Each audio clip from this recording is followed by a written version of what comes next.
If your job offered you a raise today, on one condition, you had to actually ask for it, would you ask? Because right now, there's a good chance your employer's offering you free money every single paycheck, and you're just not picking it up. Hey, I'm Ed, and today we're talking about the 401k. Probably the most important box on your new hire paperwork that nobody ever explains to you. You checked a box, maybe you picked a percentage, and then nothing. Concerned. No one told you what it actually does, or why ignoring it might be one of the most expensive mistakes of your 20s and 30s. So let's fix that. Here's the thing. Retirement feels far away, so it's easy to ignore. You've got rent, groceries, maybe student loans. Future me can deal with retirement. But here's what nobody tells you. This isn't like a regular savings decision. Every month you don't participate, you might be walking past cash your company already set aside for you, with your name on it, and just leaving it there. So before we go further, let's break down exactly what a 401k is. A 401k is a retirement account tied to your job. Instead of your paycheck landing in your bank account and then you deciding to save some of it, the money comes out before it ever hits your bank, straight from your paycheck, into an investment account. Say you make $50,000 a year and you set your contribution to 6%. That's $3,000 a year spread across your paychecks that goes into your 401k automatically. You never see it. You never have to remember to transfer it. It just happens. And in a traditional 401k, that money comes out before taxes, which usually means a smaller tax bill today on top of building your retirement savings. Now, here's the part that makes the 401k different from basically any other savings tool you have. The employer match. A really common setup looks like this. Your company matches 50% of what you contribute, up to 6% of your salary. So on that same $50,000 salary, if you put in 6%, that's your $3,000. Your employer then kicks in half of that, an extra $1,500. Free, just for contributing. Some companies do a full 100% match up to 3% or 4%. The exact formula is different everywhere, but the concept is the same. Your employer is saying, put in your own money and we'll add more on top.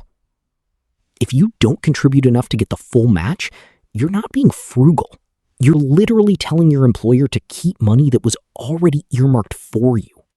Now, the IRS does cap how much you can put in each year, mostly so this doesn't become a way for high earners to dodge all their taxes. For 2026, you can contribute up to $24,500 of your own money if you're under 50.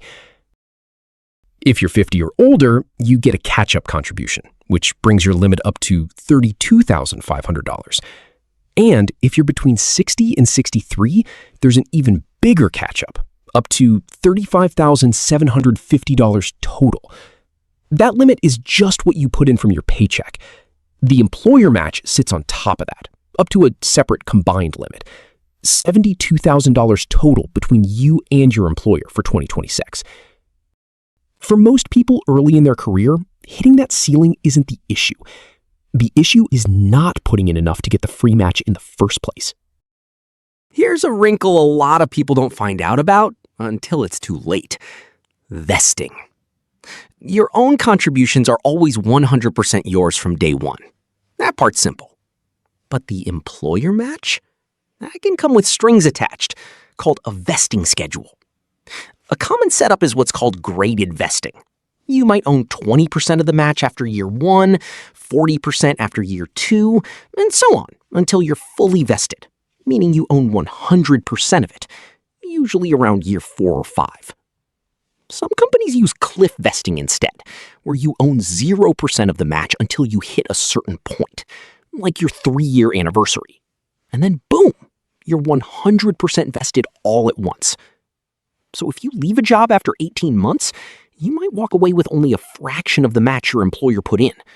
or none of it at all. It's still worth contributing enough to get the match. Just know the calendar matters too. Let's put it all together.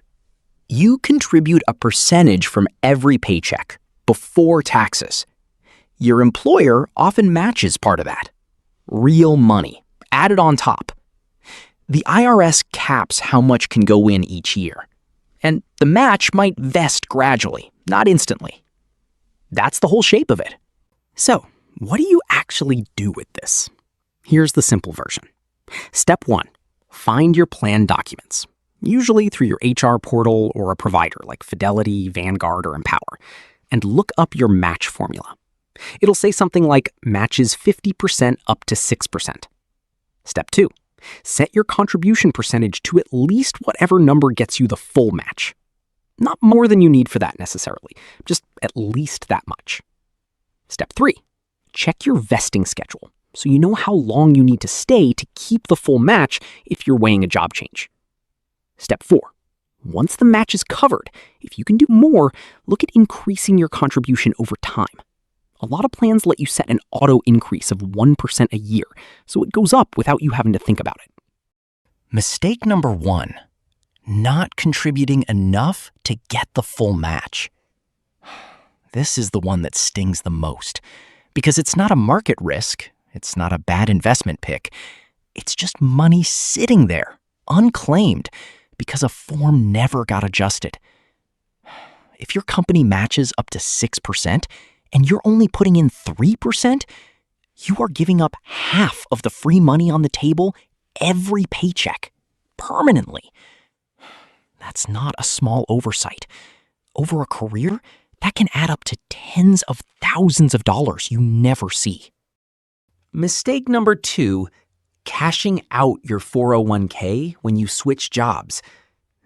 It's tempting. You get an email saying you have a few $1,000s sitting in an old employer's plan, and it feels like free cash you could use right now. But if you cash it out instead of rolling it into an IRA or your new employer's plan, you'll typically owe income tax on the whole amount, plus a 10% early withdrawal penalty if you're under 59 and a half.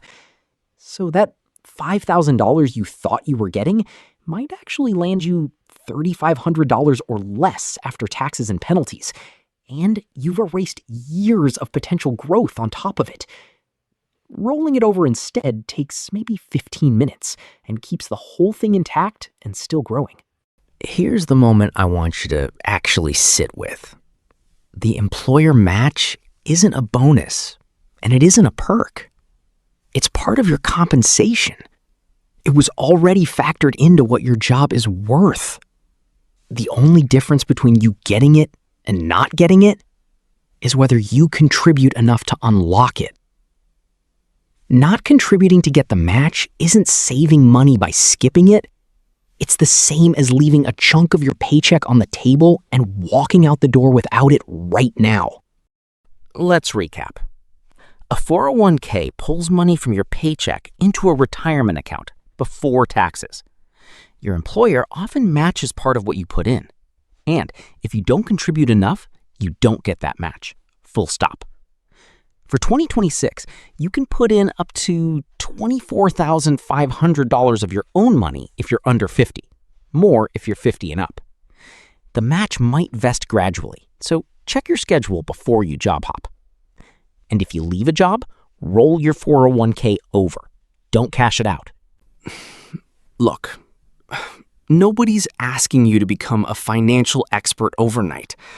Just go check one thing this week. Log into your 401k account and see if you're contributing enough to get the full match. That's it.